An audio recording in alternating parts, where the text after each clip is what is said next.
can we have a prayerful approach to the holidays? That's the question we're going to be answering today on Flourish-Meant.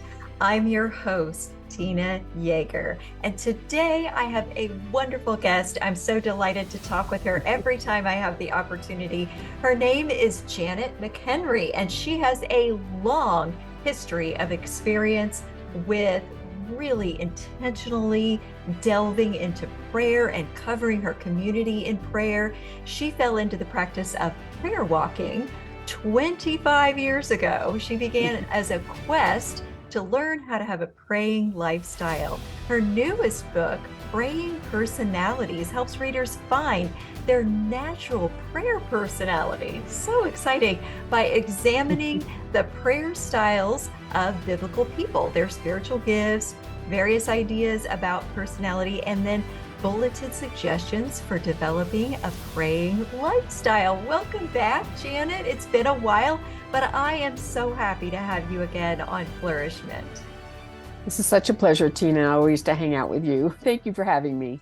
In this second half of our conversation with the wonderful Janet McHenry, we're going to dive into some more practical tips on how to have a prayerful approach to the holidays. Janet, let's get into some more nitty-gritty ways that we can include prayer in our traditions for the holidays and keep it aligned with our personalities.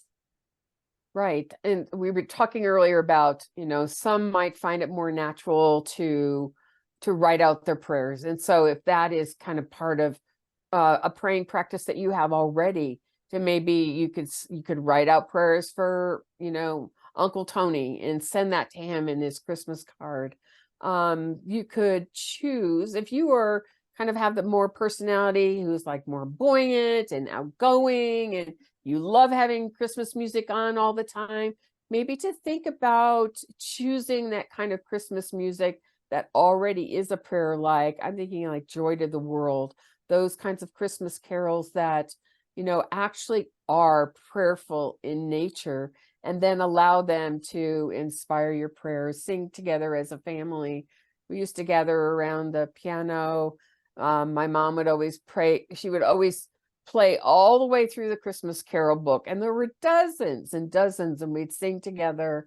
If we kind of view some of those as, just a prayerful offering to the Lord, that could be a really special family tradition to develop. Even children could use Christmas carols as inspiration for drawings that they might do, and then you're as you're gifting those to family members, to think of them prayerfully. There's so many different ways that we could really incorporate prayer naturally into our family lifestyle. I think that we simply forget. I know that as a family growing up, we always sang in the car, and we had one fun challenge once where we tried to think of Christmas carols. So if the last word was joy, then you have to think of a Christmas carol that starts with joy. And so we'd sing those kinds of things together, to children, and families in the car are always kind of can be a point of tension, but when you're singing together, it's kind of hard to have fights. I love the idea of having a Jesus jar, where you can have a collection of, prayerful kinds of offerings there. You're thinking of people who need prayer, and then challenging the children or other family members to put people's names in there, and then pull out a couple at supper time, and and pray for those folks. And that kind of really shifts the mentality then from like, what am I going to get, and all those lists, those mental lists that we have and things that we feel like we have to do, to more of a practice of seeing, Christmas, Thanksgiving, Christmas as holy days instead of holidays. Those ideas. And I love that we can just take our traditions and kind of redeem them by adding prayer in some of the time. Mhm. That might actually work for gift giving. If you're going to give something, let's all lay our hands on it and pray for that person as we're wrapping that gift. That could be just something that you do alongside your current traditions to make them more meaningful for you, for your families, and for the people that you give it to. Because when you hand that gift over and you say, we all prayed a special prayer over this gift because we love you, it does mean a lot more, doesn't it? I love that idea, Tina. Yeah, and that it's often a workout to get all those presents wrapped, but if you have that kind of a shift of the, mental shift to be able to think of that person prayerfully, and that's a really great way to pass on a legacy of prayer to your family if they see that as well. Yeah, anytime a holiday is becoming work, you're forgetting to make it worship, right?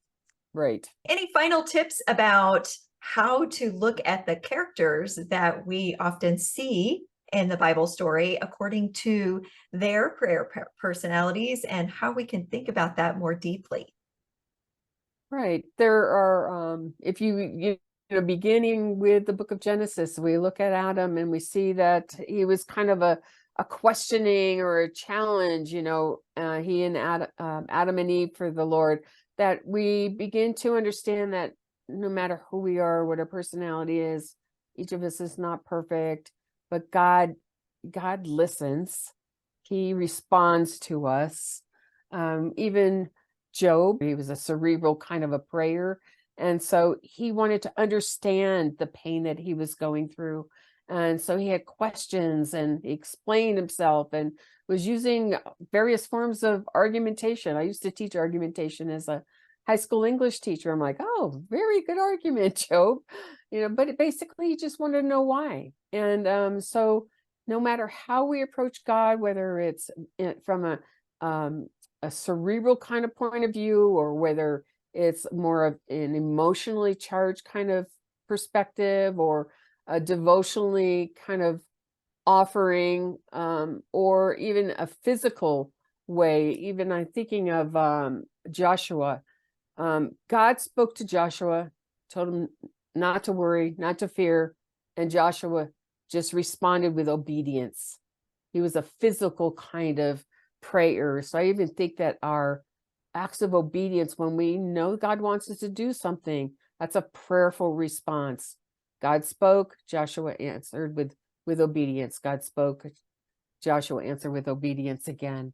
And then just to be able to think of our families, each of them. Think if you just have a pause of reflection and think about who they are, how has God made them, and to understand that we're not necessarily all going to pray the same. We don't respond the same.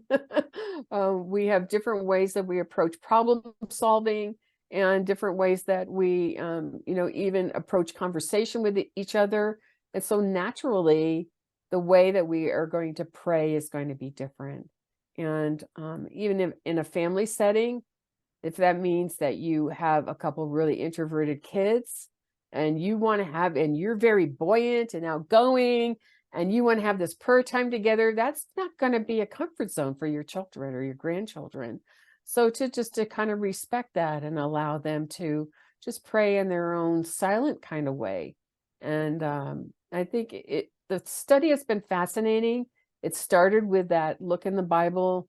It includes some examination of the spiritual gifts as well, and how that can connect with prayer, in view of the different ways that God has made us. And so hopefully it frees the reader to find her own natural praying style and not feel as though she has to do what her best friend is doing or what her mom says she should do, but to actually approach God with a manner of prayer that is going to be so natural for her that she begins to understand that she's praying without ceasing throughout her day.